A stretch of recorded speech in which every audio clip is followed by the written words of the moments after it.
Ladies and gentlemen, welcome back to another cast by HD Phoenix. I'm joined by a very talented co-caster, Benji Starcraft from Australia. He's actually from Sydney, and this is the Dogsi's number 6 monthly tournament. We do have aLtAaron here in the top 12 o'clock position, and we of course have NEORedArchon as the red Terran in the 2 o'clock position. How are you, Benji? Like, tell us more about these players. Oh, definitely. NEORedArchon, I mean, he has knocked out MOOnGLaDe just previously in the last round of the tournament. He beat him 3-1, which is very decisive. The only game he lost, he kind of got a bit hard counted there on an early rush. But Aaron as well, Aaron's also a damn solid player, knocking out some very solid players. Pretty much any tournament he goes in, always placing up the top there. So, I mean, it's going to be a close game regardless. Yeah, and I actually got the pleasure to meet Aaron in SSL January, Singapore StarCraft League, and he's a very, very nice guy, very quiet, but you know, if you look at him, this guy is a real thinker. I mean, he's really, and he is actually known to use pretty much every single Protoss unit in the book, you know, Colossus, Templars, Immortals, and Observers, basically everything, you know, Void Rays as well. So very, very interesting play to watch, and I mean, NEORedArchon needs no introduction. He's probably the strongest Thailand player right now. It's just no one I can think of really compares to him currently.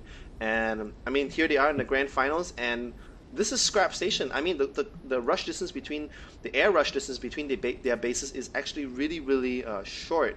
So we might actually see some airplay, but I don't know. What do you think? What do you think, Benji? Or do you think we're going to see the traditional kind of rush because it is a very long walking distance to their bases?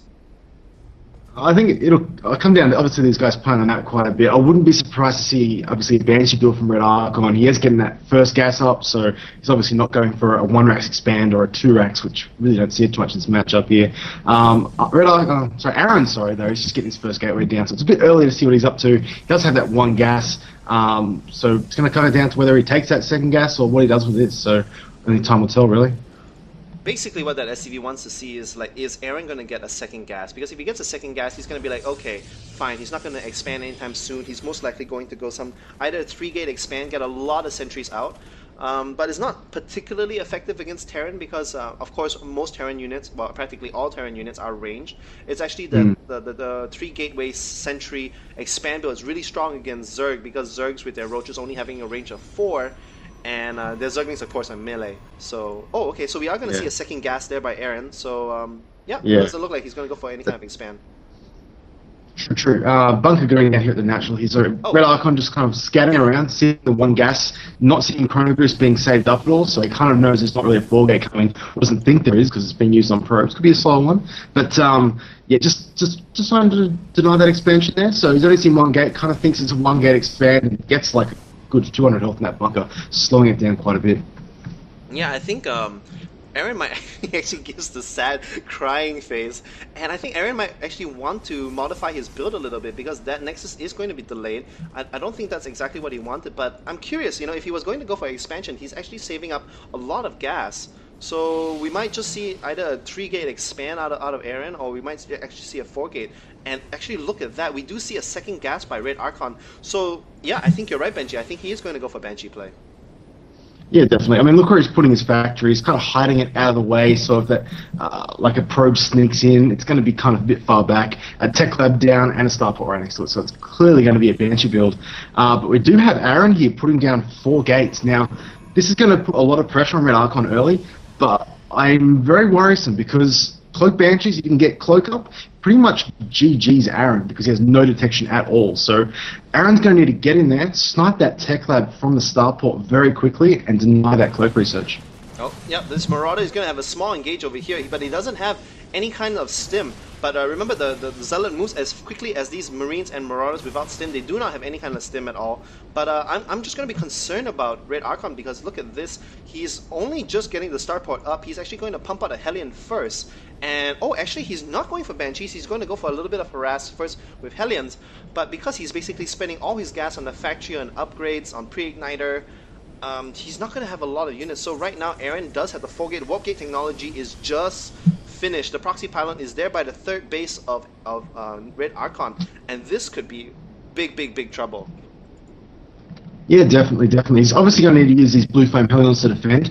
Obviously, pre-ignite is sort of a third done or so. The problem is if Aaron goes too heavy on Zealots, that blue flame's going to do a lot of damage. It's going to come down to what Aaron builds. If he gets Stalkers and Sentries like he has now, he should be able to break through this, but comes down to the engagement here. He needs good force fields to deny the repair on that bunker, and he's going to need to kill a lot of stuff here, but here he goes. Yeah, I think he's just going to wait for one more production cycle. There we go, the beginning, the last stalker. He's going to make a very good timing push. Right now, he has practically nothing out of his bunker. The Zealot is tanking beautifully for this bunker. This bunker needs to be repaired. Actually, it's not being repaired. The army is fleeing in terror. But right now, we only have a couple Marines and a single Marauder and 2 Hellions and 1 medvac for the army. And this is actually going to be really, really bad. He's going to lose all his bio. And remember, factory units and starport units make it it takes a very, very long time to build. He's actually loading up 3 Hellions, and he's going to go for a counter drop. But then I don't see, even if this comes down to a base race, there's just no way he's going to be able to win this base race. No. All he's going to be able to do here is kill probes. And, I mean, yeah, that's good. No income. There are some Stalkers there, ready to defend. Unfortunately, though, he's going to lose his entire base. And, I mean, if he kills some probes, that's good. But if you lose your entire base in the process, you're kind of a bit out of it. One small thing as well, Aaron spent a lot of time killing that barracks when there was only one barracks. You kind of have to move in and make sure they're not getting clip Banshees. Because if he was doing that and not the blue flame drop, he could have actually lost pretty quickly there. Yeah, I think NEORedArchon wanted to just be a little bit safe. He's like, okay, I have all this stuff. Let's go for some kind of like harass. And what a quick game. He does know that he is going to lose, because the thing is his command center is not even completed, so he's down to absolutely 0 army. He has no production facilities, and what a quick game. Definitely. Good way to start a series. It kind of throws your opponent off a bit. If you get 4 games, like in the games, you're like, oh, is he going to 4 gate again? But chances are they probably won't, but you still got to be ready for it.